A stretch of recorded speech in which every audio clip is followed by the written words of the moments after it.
Let's move on with the Deputy Mayor of London, Rajesh Agrawal. Welcome, Rajesh. Nice to see you. Am I allowed to shake your hand?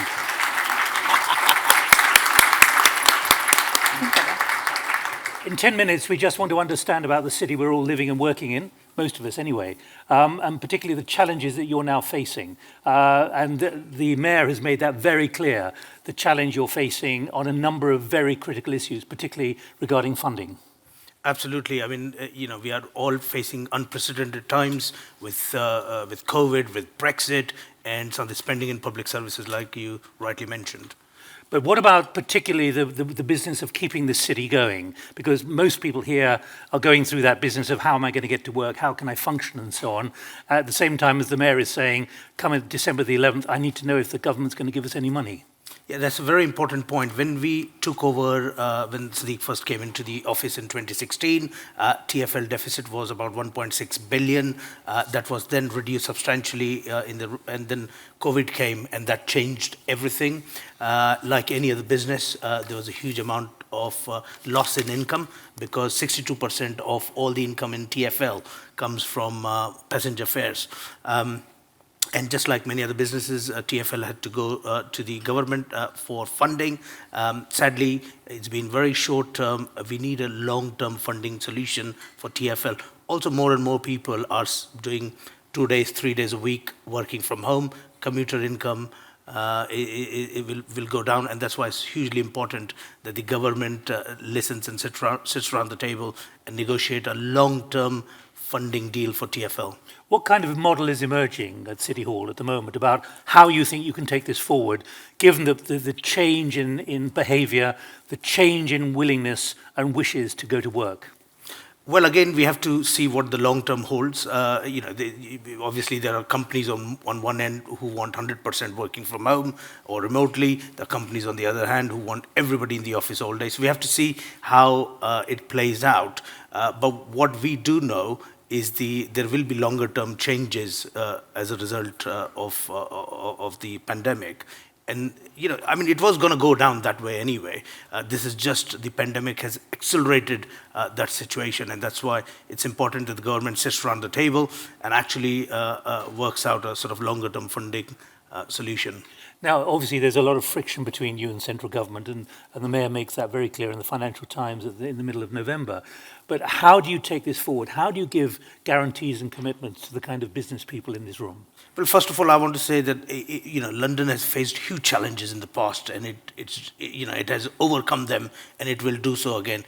And just for 1 second, I want to tell you about my own story. I grew up in India in poverty. I came to London 20 years ago with almost nothing, with 200 pounds in my pocket. I'd never been on a plane before, never been outside India before.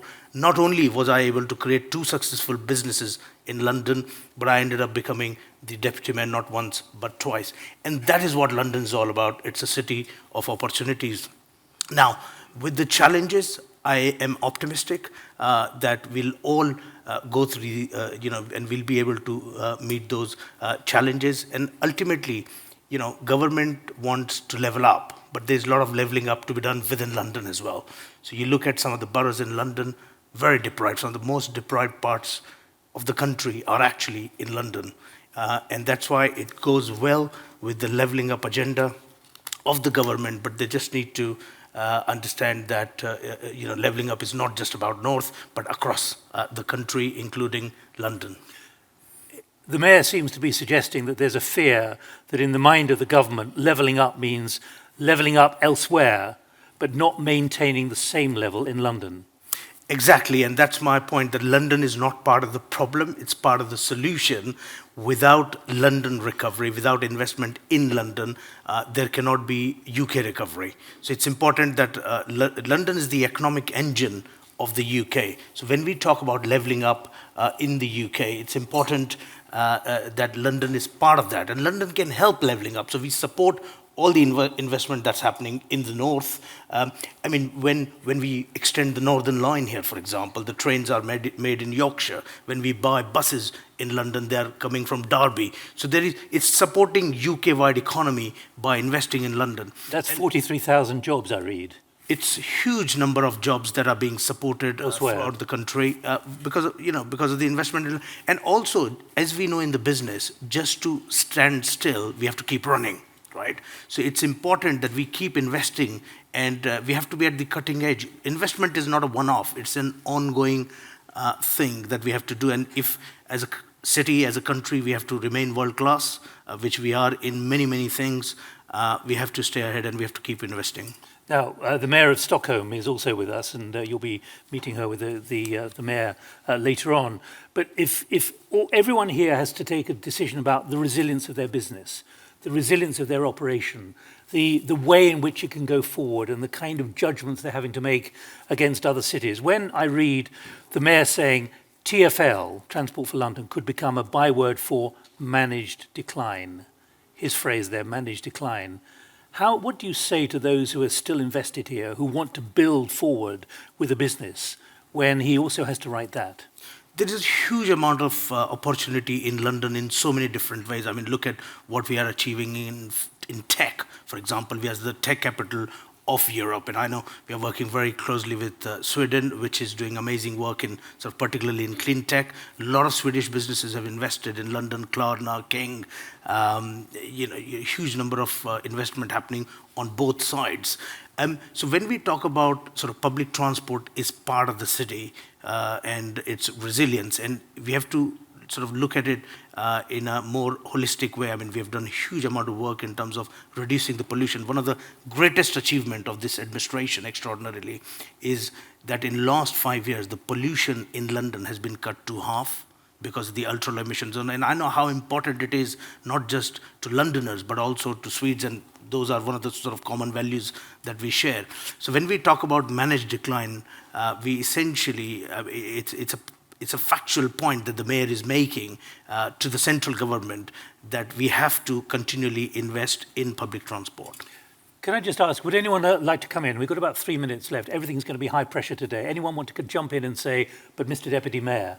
Okay, well, if I see a hand go up, or someone can tell me, please do. Rajesh, let me ask you this then.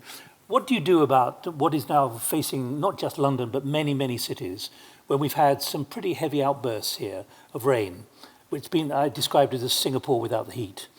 But you're seeing real stress being pressed onto parts of London now because of the infrastructure.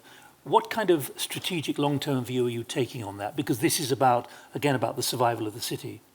It is, and I mean, there's so one of the things, so Sadiq now has just been elected as the chair of C40, so he'll be working with 40 cities around the world and really addressing the challenges around climate change. And there's so much good stuff happening in London, and again, a lot of clean tech businesses. We've got the most number of clean tech businesses in London of any other city in Europe, and a lot of investment is going in. As part of that is addressing some of these sort of challenges. One of the things that we have launched, which I'm very proud of, is the Civic Innovation Challenge. So it's not all up to the government to solve the issues. We are calling on the innovators and the entrepreneurs to help us solve some of the biggest challenges that we face as a city. And those challenges are easily replicable as well. So what works for London, a lot of it would work for a lot of other cities. What about the greening of London? I mean, when you look at the state of the barrier, the state of the river, and the fact that Arctic waters are rising at the moment, how much are you having, even with all your financial pressures, to think about how essentially you make secure significant parts of the city, including places like Canary Wharf? See, I mean, again, it's about sort of investing in the right areas, and that's what is more important. In fact, by the way, you might be aware, but we are moving towards the east as well, and there are huge opportunities for businesses in the east of London, which has historically been very deprived. The City Hall himself, as a building, we'll be moving towards the east, and that's where a lot of regeneration is happening. I think there's a phenomenal business opportunity for us there. But of course, moving towards the North Sea, and the levels are rising. But that's why we all have to do this. I mean, this is not one person or one government can actually solve on their own. It's a global problem, and the solution has to be global too. And that's why I think Sadiq's role as the chair of C40 is hugely important. I also believe in this, 19th century was the century of empires, 20th century of the nation states, and 21st century belongs to the cities. Cities are nimble, cities are where a lot of action is happening, and we can all sort of come together and work and really make a difference. Rajesh, last question. December the 11th, that's going to be critical for the funding of London Transport. What should they be looking for when an announcement is made, and we assume it will be made one way or the other? What do you need?